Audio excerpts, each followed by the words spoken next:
Welcome and thank you for joining us for today's Bridge Element ChMS overview of the online directory.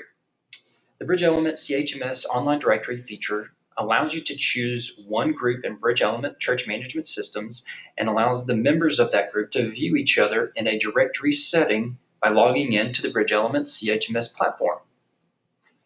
To set this all up, let's first click on our permissions.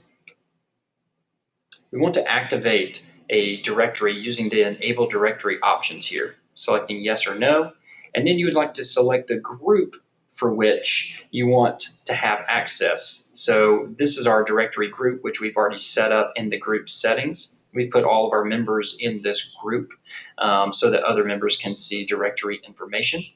We can also determine the visible fields for directory viewers that they can see. So as a directory member is logged into the system, or a member of your church is logged into the Bridge Element ChMS, they'll be able to see these particular fields of other people and other persons' information. For members of this directory group and for individuals in the Bridge Element ChMS who are not part of the directory, you can allow them to update their contact information when they log in to the Bridge Element ChMS system. You can also change these properties here, as you can see, allowing users to update their own contact information. And you can also use allow primary family members to change the entire family settings, if that makes sense. And again, the last option here in this page is showing folks whether or not they are in particular groups and whether they can see that as they log into the system. So these options, along with enabling the directory options, are all part of the permissions page on the right-hand side of your Bridge Element ChMS platform.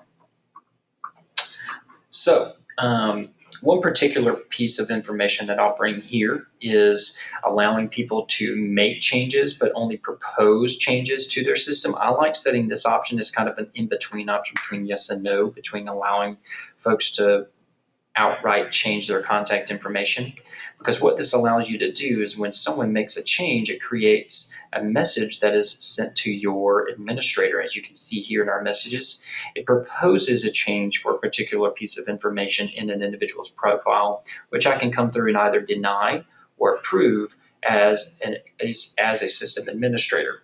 So that's really a benefit of keeping that permission of kind of halfway between yes, you can make changes, but you can only propose changes, if that makes sense.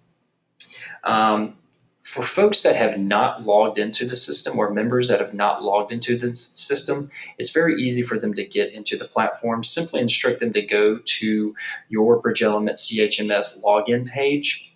They can simply use the forgot password option, enter their email address, and they'll receive an automated email with all of their personal information for logging in.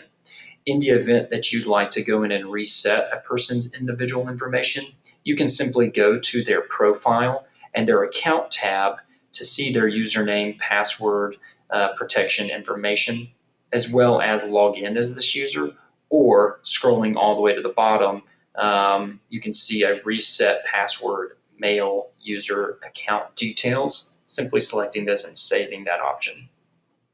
An efficient way to really announce that you have the new ChMS platform and to show folks what they can do and log into and get them to log into the system is to announce this in a church and to send either a mass email or text message to your members. Simply list the link to your Bridge Element ChMS using email fashion in the mass contact area. So you can create the email, choose the group that you want to send it to. So if you want to send it to our directory group like we just had, select that. It'll tell me that you have so many users without an email address. And then put the link to your church management system, which will be the URL, into this platform that folks can select in the email. This is an easy way for getting folks into the system.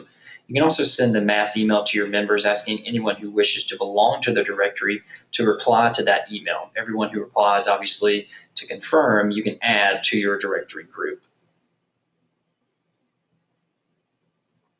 So I'm going to go ahead and actually log in as a member, and let's use our John Wesley option here. So I'm going to go to John's account, and I'm going to log in as this user.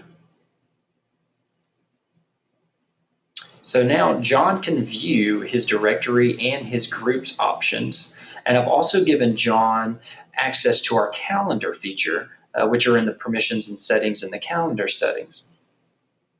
If allowed, he can edit his contact information or submit a change for your approval, as we've already discussed. He can view his giving history as well, and download a giving statement for tax purposes. This becomes really handy, and it becomes quite a time saver, of course, for administrators when an individual can come in and download and print their own giving history instead of having to send out statements at the end of the year. These are tax compliant, of course. If other church members who are not members of the directory group log in, they will not be able to view anyone in the directory because they can still use, the features we just covered. This way, members who don't want to participate in the directory are not necessarily required to do so. Because John is a member of our online directory, he can click the directory feature here. We can see a listing of all the directory members, and let's look at Jim here.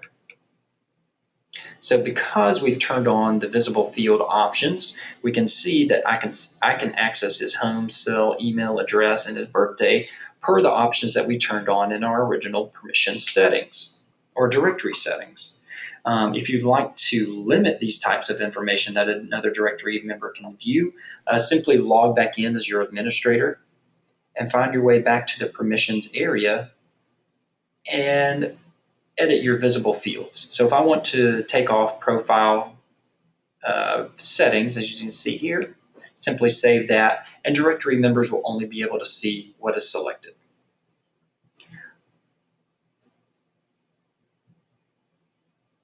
Members can also view the directory via the Bridge Element ChMS iPhone app.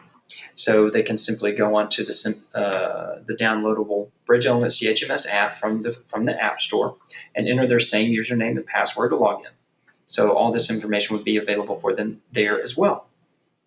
So hopefully this quick tutorial has given you a good grasp on a little bit of the directory settings and the directory capabilities. So please feel free to give us a call. We'd love to be able to help you with these options, but hopefully this has been a great tutorial for you. Feel free to call or email, and thanks for watching.